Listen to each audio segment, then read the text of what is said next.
ಏಳಿಕೆ ಗಿಡ, ಆಮೇಲೆ ಅದು ಏಳಿಕಾಯಿ, ಉಪ್ಪಿನಕಾಯಿ, ಪಿತ್ತಕ್ಕೆ ಒಳ್ಳೆಯದು ಏಳಿಕಾಯಿ. ಸ್ವಲ್ಪ ಉಪ್ಪು ಜೀರಿಗೆ ಹಾಕೊಂಡು ಅದ್ರ ಜ್ಯೂಸ್ ಕುಡಿದ್ರೆ ಪಿತ್ತಕ್ಕೆ ಒಳ್ಳೆಯದು. We are in the farmhouse of Dr. Narayana Reddy, a model farmer from Doddaballapur near Bangalore. Madam ಅದು ಕೈದಾಗ ಹಿಡ್ಕೊಡ್ರದು ಹೋಗಿ. This is called chakota fruit. Now this is unripe. Yoga expert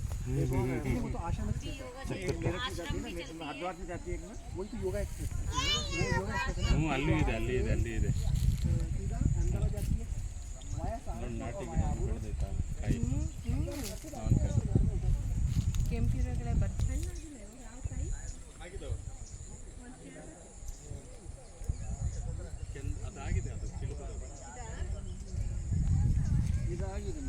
This is chakota tree and chakota fruit. It is unripe. When it becomes ripen, its color becomes yellow or red yellow or reddish yellow.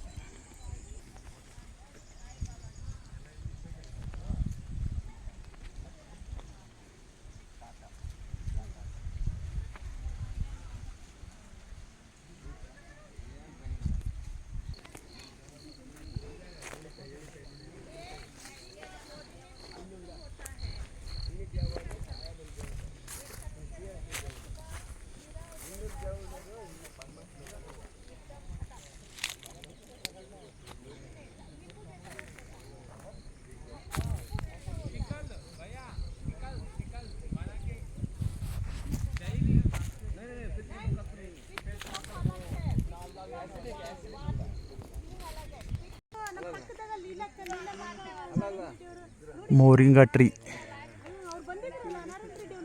giving full of moringa fruit.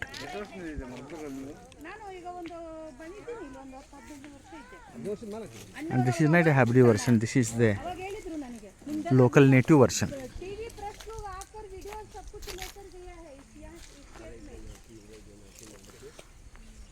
From a distance this moringa kai looks like ಖರ್ಚಿಲ್ಲ. ಹೌದು. ನಮ್ಮಲ್ಲಿ ಬೇಸಿಗೆಯಲ್ಲಿ ನೀವು ಒಂದ್ಸಲ 2 ಸಲ ನೀರು ಕೊಟ್ಟರೆ ಸಾಕು, ತುಂಬ ಇಳು ಬರುತ್ತೆ. ಒಂದ್ಸರ್ತಿ ನಾಟ್ಕೊಂಡ್ರೆ ಮುಗಿದೋಯ್ತು ಅಷ್ಟೇನೆ. ಅಷ್ಟೇ. ಹೌದು. ಇದು ನಾಟಿ ಅಲ್ಲಣ್ಣ? ನಾಟಿ ಇದು ನೋಡಿದಾಗನೇ ಗೊತ್ತಾಗುತ್ತೆ ನಾಟಿ ಇದು. ಇದು ನಾಟಿ ಮಾಡೋದು ಯಾವಾಗ ಮಾಡಬೇಕು ಸರ್? ಮೇ ಜೂನಲ್ಲಿ ಹಾಕೋಬೇಕು. ಮೇ ಜೂನಲ್ಲಿ ನಿಮ್ಮ ಗುಲ್ಬರ್ಗದಿಂದ ಮೊನ್ನೆ ಒಂದು ಅರ್ಧ ಕೆಜಿ ತರಿಸಿದೆ. ಇದೆಯಾ? ಬಿಜಾಪುರ ಇದು ಸೀಡ್ ಗುಲ್ಬರ್ಗ ಸೀಡ ಇದು? ಅಲ್ಲ ಅಲ್ಲ. ನಮ್ಮ ಕಡೆಗೆ ಇದು ಹುಲ್ಸಾಗಿ ಬೆಳೀತೆ, ಬಹಳಷ್ಟು ಬೆಳೀತಾ ಇರ್ತದೆ ಸರ್. ನಿಮ್ಮಲ್ಲಿ ಬಿಸಿಲು ಜಾಸ್ತಿ ಇರುತ್ತೆ, ವರ್ಷ ಪೂರ್ತಿ ಬರುತ್ತೆ.